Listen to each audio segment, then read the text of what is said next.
up to 30,000 volts electricity just to start your engine.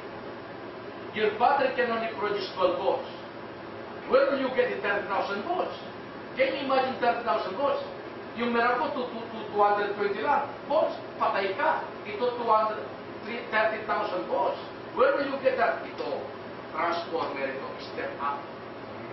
Pagpasok ng 12 volts niyan, paglabas, 30,000 volts. After producing 30,000 volts, ayun yun, ilalabas niya rito. Pupunta na yung dito yan. What do you call that? Distributor. That's the term, distributor. So from 12 volts, ipapasok niya rito, converted 12 volts to 30,000 volts. The 30,000 volts converted by this coil, ipapasok na sa distributor.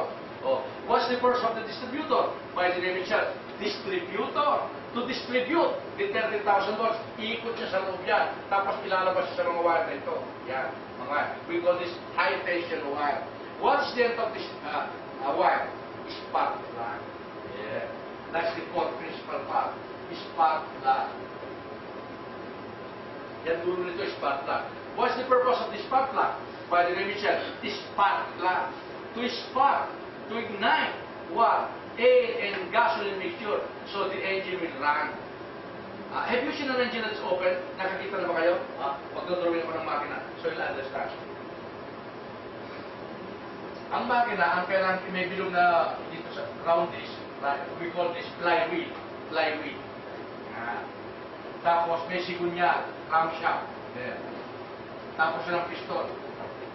Piston, piston, piston. Yeah. Nakakita na ba kayo ng piston? Ito ang piston. Yeah. Yeah, mga piston yan. Pag 4 ang piston, 4 cylinder. Pag 6 ang piston, 6 cylinders. Ang motor siguro, isa lang ang piston. So 1 cylinder lang yan. O, sarado yan. Ng engine block. Yan ang engine block. Lahat yan sarado. Sa dulo natin yung electric fan, yung parang electric fan. Yeah. Cylinder. Cylinder. Yan ang cylinder. Makapal na baka niya. Cylinder. Nandun ang spark plug, spark plug, spark plug, spark plug. When you start your engine, what the first thing you turn the key to the right, and then you press the gasoline pedal. When you press the gasoline pedal, you are now pushing the gasoline from the gasoline tank to reach the carburetor. Yan ang carburetor. Now the gasoline upon the carburetor, upon receiving the gasoline, this carburetor will mix the gasoline with air. The ratio is 15:1. 15 pound air, 1 pound gasoline. Mimix niya. Magkikita sila ngayon dyan. Air, gas, air, gas, air, gas, air, gas. Magkikita ang air and gasoline. Pagkakita nila ron, the spark plug will ignite the mixture. Ignite niya. The moment you ignite the mixture of air and gasoline, what will happen? There's a big explosion. Sasabog sa loob yan. Now, if the engine is open, maraming madidisgrasya, but it's a closed chamber. The explosion is so strong, looking for a way out, but there is no way out. So magde-develop ang power na yan, looking for a way out. So it's so strong, it can push anything within that area. The piston is waiting there to be pushed. So pag sumabog yan, boom! Yan. Ito naman, boom! Boom! Boom! Boom! So umaandar na ngayon ang makina up and down. So umiikot na siya. If you want to increase your speed, what do? You apply more gasoline, isn't it? More gasoline, the bigger the explosion, the faster the piston will run up and down like that. Less gasoline, less explosion, less rotation, less speed. That is why the amount of gasoline that you are pressing, that's the speed that you get. And if you want to run fast, todo mo, no gasoline. It will not stop. It will stop only the moment you decided to park and then you shift off the engine.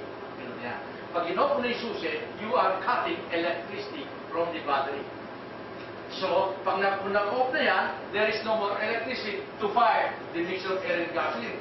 Kaya if the engine is not running, you cannot press the gasoline pedal. If the engine is running, you can smell gasoline.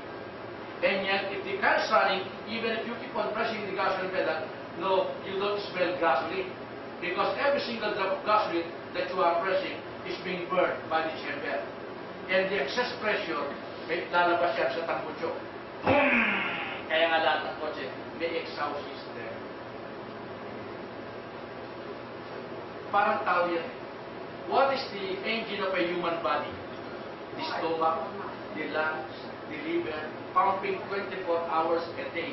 Not stop yan, umaandar yan. So umaga, anong gagawin mo? Umupo ka.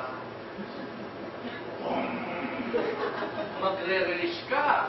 Kundi, sasabog ang tiyan mo. Dapat may exhaust ka rin. So that is the internal combustion engine.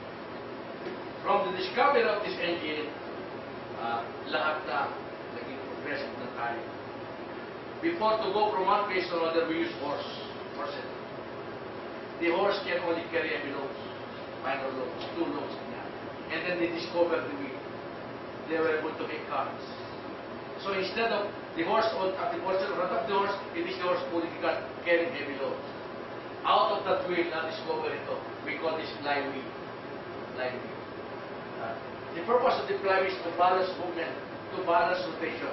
When the engine is running, to be precise, who is balancing that flywheel? Without flywheel, dapat ang makina mo kasi lagi nasa Dominion Church. Para kahit siya pumunta, pwede. But because of the flywheel, even a miniature engine is possible. Kahit Renault natin may flywheel yan, any mechanical object, there's always that flywheel that is balancing the